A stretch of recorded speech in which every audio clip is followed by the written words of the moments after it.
everyone, and welcome to the tavern. It's another day, which means there's another WotC story involving artificial intelligence, because we just can't seem to have nice things. So this story slipped through the cracks for me, primarily because I was so wrapped up in my Battletech work on this channel that I kind of wasn't paying attention to other tabletop-related worlds. Needless to say, I did come across this, and while at first I thought this was something I could skip, I realized the more I looked into it that this is a big deal. This stems from what the CEO of Hasbro said at a recent investor meeting, which is controversial to say the least. However, before we break that down, let's explore a little bit of background here so you can understand the full context of what's going on. Wizards of the Coast has had a very interesting relationship with the use of AI. First off, they got in trouble several times for using AI art in various promotions and projects. This includes using AI art in Big B Presents Glory of the Giants, using some AI art in a promotional for a Tomb Raider card set, using AI art for just a general promotional for Magic the Gathering, and of course, the charges of plagiarism for one of their cards ripping off a book cover, which likely was AI assisted. The promotionals and the art in Big B has been replaced, as far as I know. As for that card, I believe that's still in litigation, so we're going to see what happens when it happens.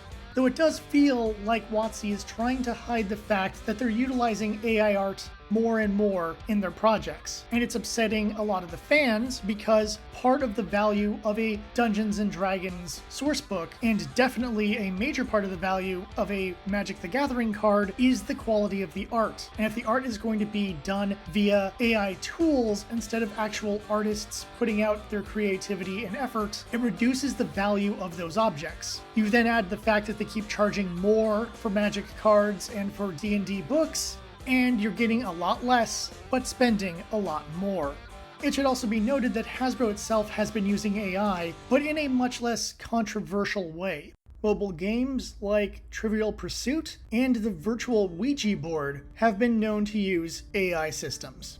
As far as I know, this has not led to any major problems or issues. At least I haven't found any stories that would corroborate that there's some problems. But this was their testing ground for more AI-related products connected to Hasbro brands. And they've said in multiple financial reports that they intend to add more AI into more products as they go. What I find interesting is with the main Hasbro brands, there hasn't been any major accusation of AI art for the time being. However, I get the feeling that'll change as time progresses, but for now, the art used in various Hasbro products seems to be legitimately created by artists. Finally, we need to talk about Christopher Cox, the man in charge of Hasbro. At one point, he was in charge of WotC, which means he took his WotC mentality and applied it to Hasbro. So when people say Hasbro corrupted WotC, I would argue the exact opposite. We have a WotC corruption that's affecting Hasbro. Granted, I'm coming from a toy bias, while a lot of people are coming from a Magic the Gathering bias. What is known about Christopher Cox is that he really loves AI. It is a huge deal to him, and he thinks it's the way of the future. He also loves to squeeze as much money out of the customer as possible. This was seen in the way that WotC's business practices worked under him, and it's definitely visible under how Hasbro's business practices have worked under him, which is one of the reasons why a lot of people celebrate Hasbro products failing. Not only that, but he has screwed over artists in the past. There are plenty of stories that have come out of Wizards of the Coast, and plenty of stories that have come out from Hasbro itself about artists not being properly compensated, or worse yet, being fired and replaced with lesser skilled people in order to save a buck. So the story itself is not what happened at the investor meeting, but what Mr. Cox said during the investor meeting. Now, bear in mind, what he said is designed to sell investors on Hasbro. He is trying to make them go, oh wow, I really need to put my cash monies into Hasbro, or not pull my cash monies out of Hasbro. So he's trying to explain to them why AI will save the company and be a huge success. That gives a little more context in terms of the text that he said. The reason why I say this is that there's probably some exaggeration in his statements, and we will get to some of those because they are a doozy. He begins by explaining that Hasbro is developing their own internal AI system that isn't based off of ChatGPT or anything like that. We kind of already knew this, but this is the official confirmation that yes, AI is being implemented to help create certain Hasbro products. Now, he also brought up that they're using machine learning rather than a chatbot. While the chatbot is basically designed to act like a regular person, machine learning is more like what AI art uses. It basically scans through stuff, it learns the patterns, and then it recreates the patterns. One of the reasons why people are upset about AI music right now is the fact that it's stealing stuff from other people's songs and remixing it in its own way to create a new song. Same thing with AI art. It's taking things from other people's forms of art and recreating something new out of it. What the machine learning is doing is scanning through various quests and source books and remixing them for the sake of a new adventure. He also brings up that AI is being currently used by the staff to help with designing new products. So not only are they developing AI, but they are utilizing what they've developed to make products. This is more of a confirmation of a theory people had, and more than that, it means that the AI is doing most of the work, and then you have people touch up the language or touch up the art afterwards, which would explain a lot of things, especially the usage of AI art in Magic the Gathering related products. He also claims that he plays with 30 to 40 players a week with D&D, which seems like an exaggeration to me, or possibly an outright lie. Here's the thing, if you're playing D&D, your average session is going to go 3 to 5 hours. Odds are you're not playing in a group bigger than 5 people, but he is the CEO, so I guess he could just kind of point to a group of people and said, "You people, we're playing D&D." If he'd had the standard 5-person group you usually have, you have 3 hours per group of 5. Thus, you would either need 6 groups for 30 or 8 groups for 40, which means you're looking at spending, at minimum, 18 to 24 hours a week playing D&D. Now, I'm not saying this is impossible, it just seems highly unlikely. And let's bear in mind, at the upper end at 5 hours, you're looking at 30 to 40 hours of playing D&D, which is pretty intense. At 40 hours, you'd be looking at D&D as a full-time job, which seems highly unlikely. Now, he could potentially have larger groups that are closer to 10, and in which case, your sessions are significantly less. You're looking at 9 to 12 hours a week, or 15 to 20 hours a week, which is still pretty extreme, but I guess manageable if you're a CEO and you have nothing else going on. Odds are this is an exaggeration in order to make the investors think more people are playing D&D than are actually playing D&D. The one quote I will read here word for word because this is troubling. When discussing his D&D groups, he says the following: "There's not a single person who doesn't use AI somehow for either campaign development or character development or story ideas. I find it highly unlikely that anyone who is playing D&D that consistently is going to be making up stuff with an AI. I think this is an exaggeration. There might be 1 or 2 people in the group tinkering around with AI, probably the AI they're trying to teach as part of their proprietary AI program, but I can't imagine the average player is utilizing AI tools in order to do this kind of stuff. If anything, this is a troubling matter because it shows that either Chris Cox is deluded enough to believe that everyone will be very happy with AI tools, or he is lying to his investors about how popular AI will be with Dungeons & Dragons.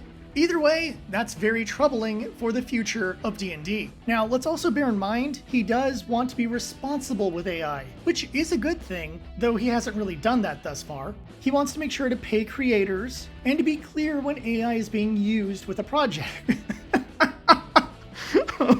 I'm sorry, I couldn't say that with a straight face.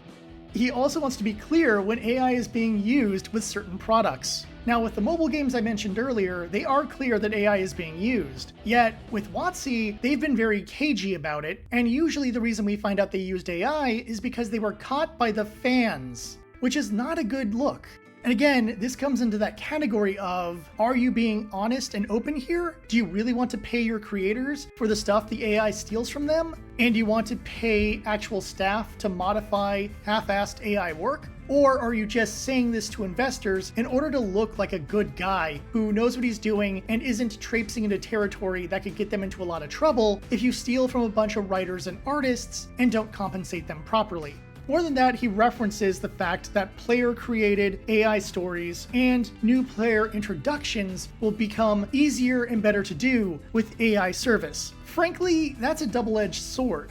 While there might be some benefit for new players to be able to just play with AI players, learn the rules, and feel comfortable with D&D, granted, that is something the other players at the table should help that newbie with in the first place. In fact, my brother and I helped develop tutorial missions, so to speak, little 1v1s, your character versus a simple type of monster, to teach a player about different actions, different options in battle, status ailments, things like that. We did this for a couple different players, and they became really good players after they went through the tutorial. I could take the notes we have from that, put them online, and other people could use them to teach newbies how to play, versus having an AI assistant do that for you. In addition to that, any player who needs AI to write a campaign or an adventure might not be someone who is equipped well enough to be a DM. I know that might sound harsh, but really, only certain people excel as DMs. Other people think they want to be DMs, but have no idea what they're doing.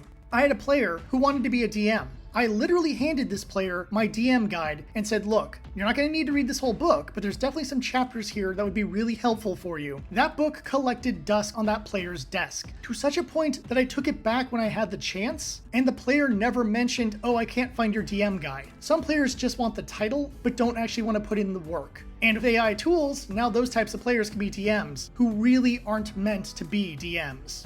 Finally, he brings up how all of Hasbro is going to be improved with the power of AI. AI is so tied into Hasbro's future, you cannot untie them. This again is something we know, and brings me into some of my conclusions about all this.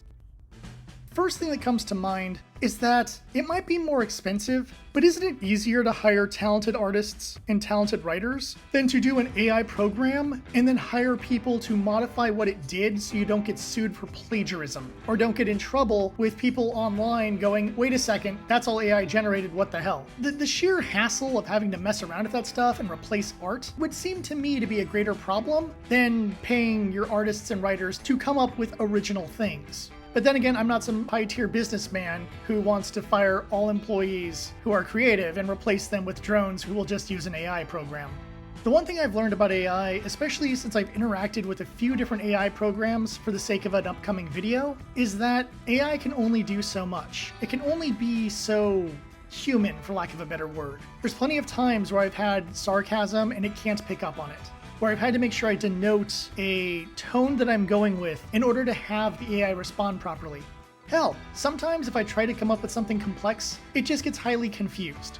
It's not really designed for the deep kind of thinking that a human can do, and it's most certainly not designed to function as a DM who may have to make changes on the fly because of the behavior or the choices of the players. In other words, a plastic plant will never give you oxygen. It might look nice, it might be easier to maintain, but it'll never give you oxygen, it'll never make the room smell nice. It's just a plastic plant, and that's all AI is, a plastic plant. Unfortunately, Hasbro doesn't realize you can't breathe if an entire forest is made up of plastic. Bottom line is, this is the confirmation we needed. D&D is going to become a digital brand. Sooner or later, they'll cease publishing books as actual physical books. Sooner or later, all your dice, all your minis, all your books will be on a digital service, and they can modify, change, or take them away whenever the hell they want. Ain't life and Rapture grand?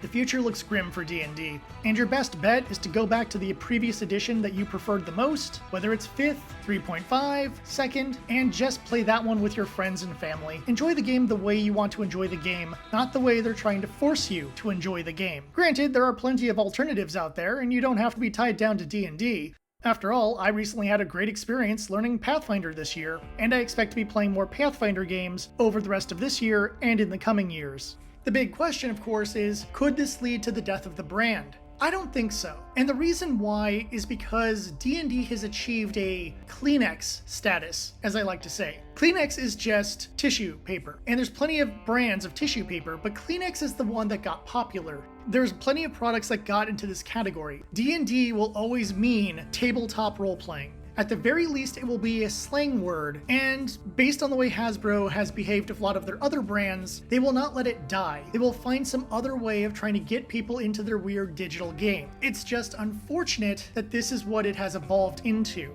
I don't think changing it into a digital game will bring in a whole load of new customers. In fact, if anything, I think it's going to alienate more customers, and people will just kind of move on to other games or not play tabletop RPGs as a whole. But I would be surprised if the D&D brand died anytime soon.